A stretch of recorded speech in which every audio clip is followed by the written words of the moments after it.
unlike any since Ephraim broke away from Judah. He will bring the king of Assyria. In that day the Lord will whistle for flies from the Nile Delta in Egypt, and for bees from the land of Assyria. They will all come and settle in the steep ravines, and in the crevices in the rocks, on all the thorn bushes, and at all the water holes. In that day the Lord will use a razor hired from the Euphrates River, the king of Assyria, to shave your head and parts, and to cut off your beard also. In that day a person will keep alive a young cow and 2 goats, and because of the abundance of the milk they give, there will be curds to eat. All who remain in the land will eat curds and honey. In that day, in every place where there were 1,000 vines worth 1,000 silver shekels, there will be only briars and thorns. Hunters will go there with bow and arrow, for the land will be covered with briars and thorns. As for all the hills once cultivated by the hoe, you will no longer go there for fear of the briars and thorns. They will become places where cattle are turned loose and where sheep run.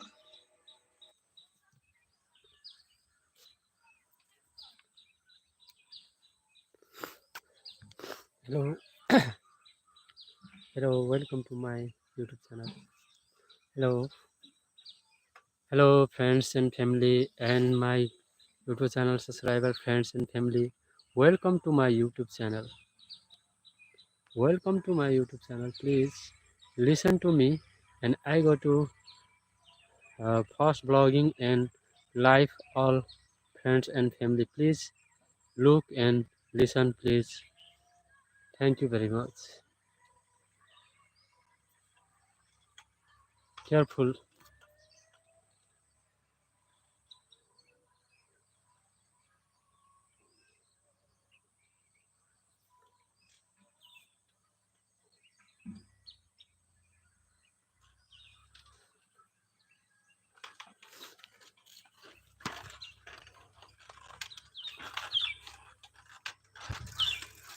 Isaiah 8.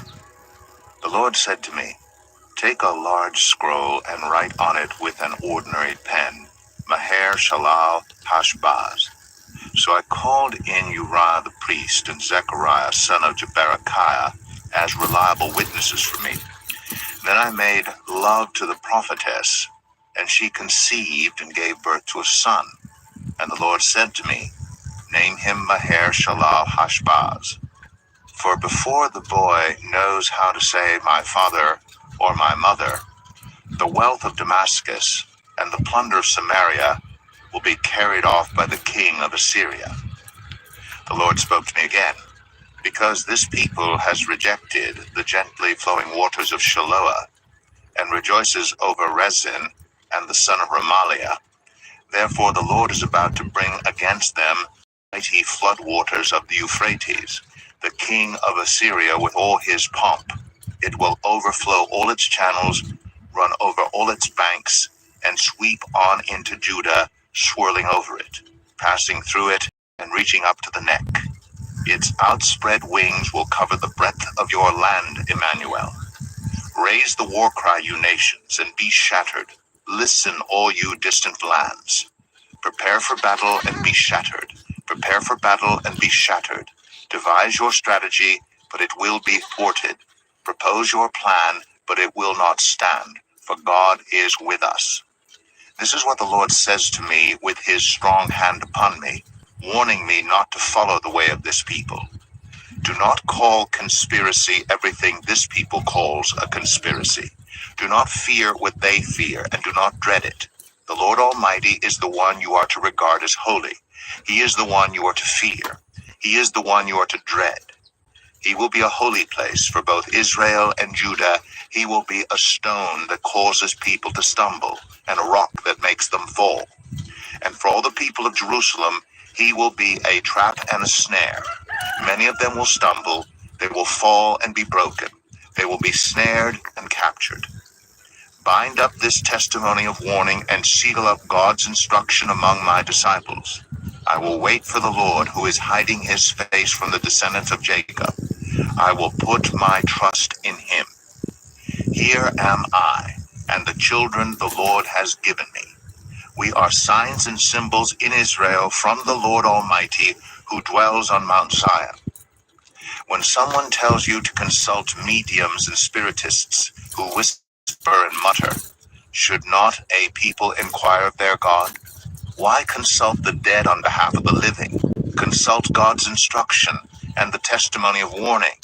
If anyone does not speak according to this word, they have no light of dawn.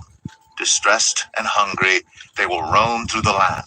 When they are famished, they will become enraged and, looking upward, will curse their king and their God. Then they will look toward the earth and see only distress and darkness and fearful gloom, and they will be thrust into utter darkness. Isaiah 9. Nevertheless, there will be no more gloom for those who are in distress.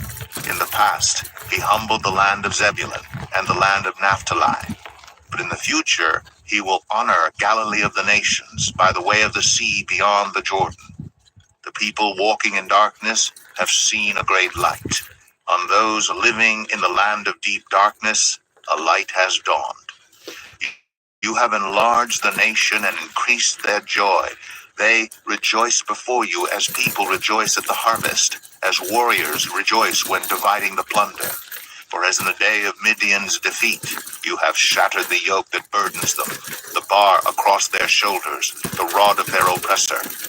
Every warrior's boot used in battle and every garment rolled in blood will be destined for burning, will be fuel for the fire. For to us a child is born, to us a son is given, and the government will be on his shoulders. And he will be called Wonderful Counselor, Mighty God, Everlasting Father, Prince of Peace. Of the greatness of his government and peace there will be no end.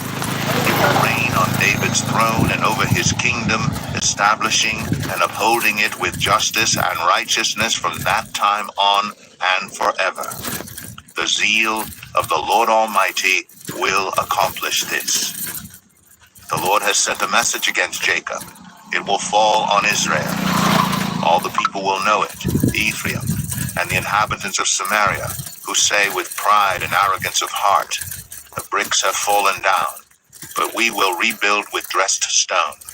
The fig trees have been felled, but we will replace them with cedars.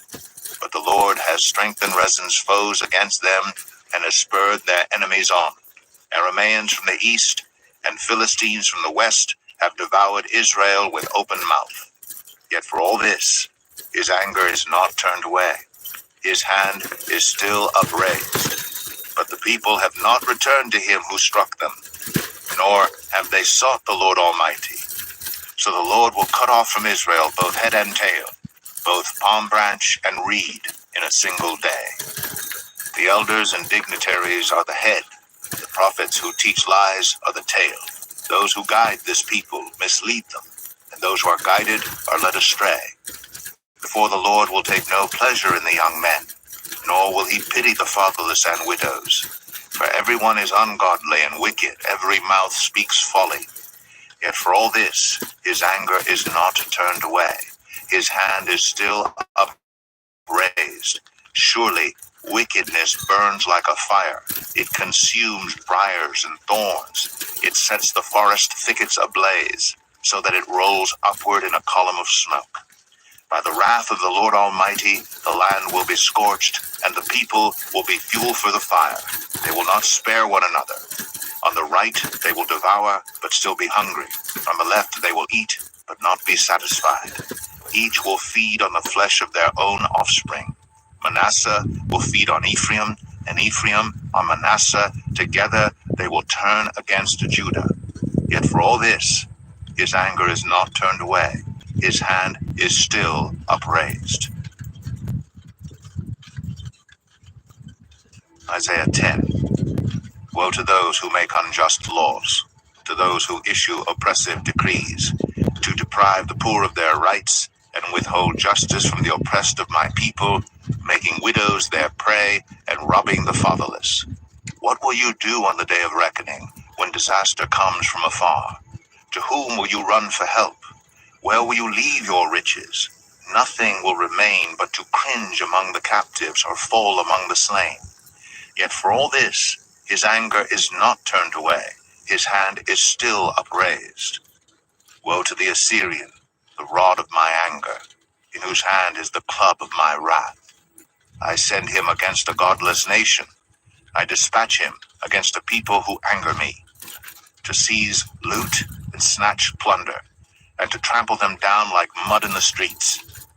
But this is not what he intends. This is not what he has in mind. His purpose is to destroy, to put an end to many nations. Are not my commanders all kings, he says? Has not Calno fared like Carchemish? Is not Hamath like Arpad, and Samaria like Damascus? As my hand seized the kingdoms of the idols, kingdoms whose images excelled those of Jerusalem and Samaria, shall I not deal with Jerusalem and her images as I dealt with Samaria and her idols? When the Lord has finished all his work,